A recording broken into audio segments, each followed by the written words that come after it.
Global Warming Causes and Effects, a presentation by Emily Swain, Steve Townsend, Amanda Washington, Keenan Whitesides, and Lindsay Williams. For the past 140 years, scientists have noticed that the Earth's temperature is rapidly increasing. There are pattern increases and decreases throughout the year, and also an increased global temperature.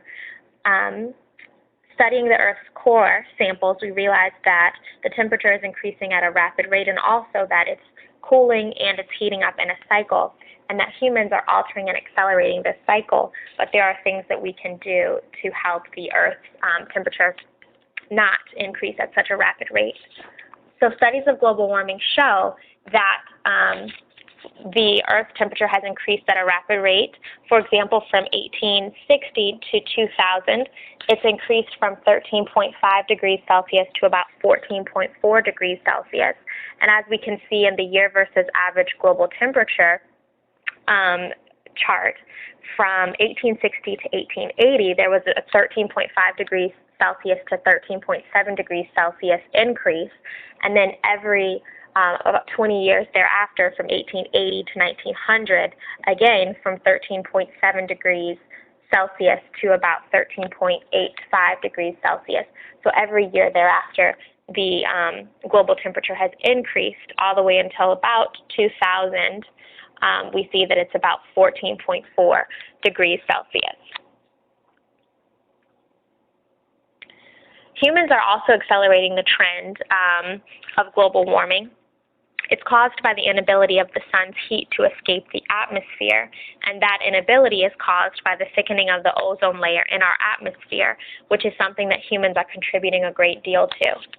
As we see in the Earth's energy budget, the sun's solar energy provides 100% of energy as it's absorbed into the Earth. It trails off in 6% reflected by atmosphere, 20% reflected by clouds, 4% of the 100% of incoming solar energy is reflected from the Earth's surface, and about 51% is absorbed by the land and ocean. Of all of that, 64% and 6% are actually put back into the ozone layer and into the atmosphere. So again, the thickening of the ozone layer is caused by an abundance of greenhouse gases in our atmosphere, and greenhouse gases are caused when humans burn fossil fuels containing carbon dioxide. As we can see in the greenhouse effect picture, the sun provides that 100% of solar energy. The solar radiation passes through a clear atmosphere, and most of the radiation, again about 51%, is absorbed by the Earth's surface and warms it, but a good 60-some-odd% is reflected back into the atmosphere and is causing the thickening of the ozone layer, and in turn the greenhouse effect. If you look at the next slide, you can see in the greenhouse effect that some sunlight that hits the Earth is reflected and some becomes heat, but carbon dioxide and other gases in the atmosphere trap the heat and keep the Earth warm.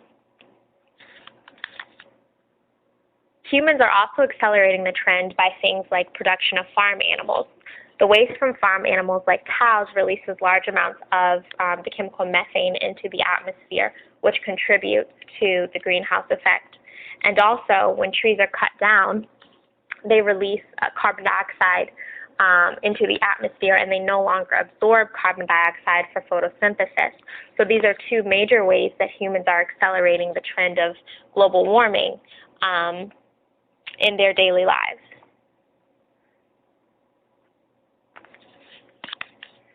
So the effects of our actions can also be seen as global warming increases and becomes a huge problem in our world. As the temperature of the atmosphere increases, the temperature of the ocean will also be disrupted and will increase, and then it'll cause a disruption of ocean currents. The temperature increase will cause the climate and the weather to change all over the world. So not only will this affect the temperature, the temperature of the atmosphere, but it will also affect the temperature of water. It will affect the temperature of the Earth's climate, and then we kind of can see the ways that the summers are sometimes a little bit warmer than we're used to seeing. A lot of people attribute that to global warming. Also, the melting of polar ice caps and glaciers can be noticed. As temperatures increase, it causes glaciers to melt, which leads to sea levels rising. As the sea levels rise, animals that have habitats such as polar bears can no longer live in their habitats because they can't swim as they used to because the sea level is too high. So this causes animals like polar bears to be in danger. And also, an abundance of fresh water from the caps in oceans can also be observed as the polar ice caps and the glaciers melt.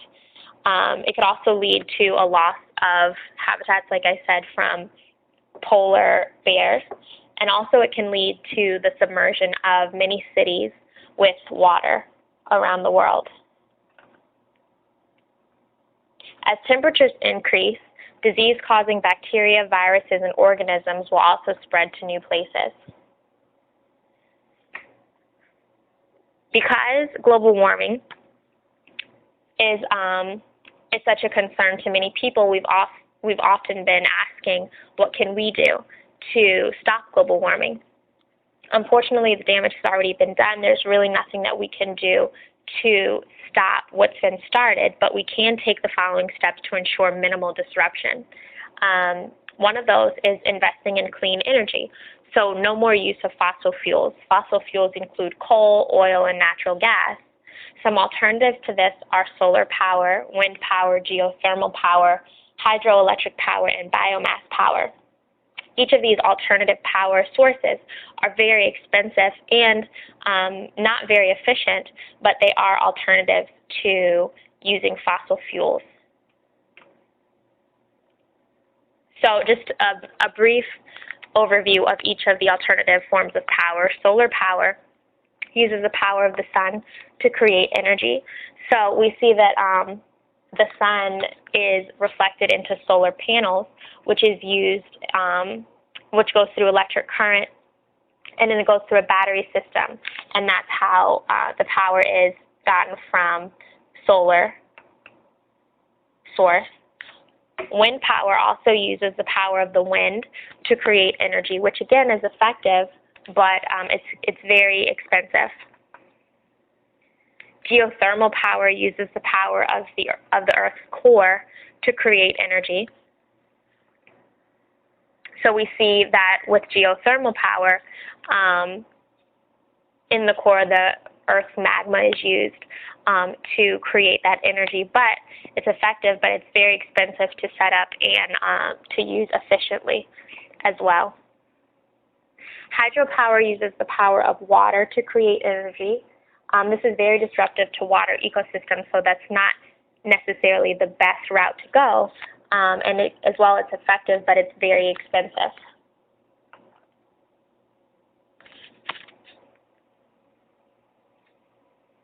And biomass power uses the power of breaking down land mass to create energy.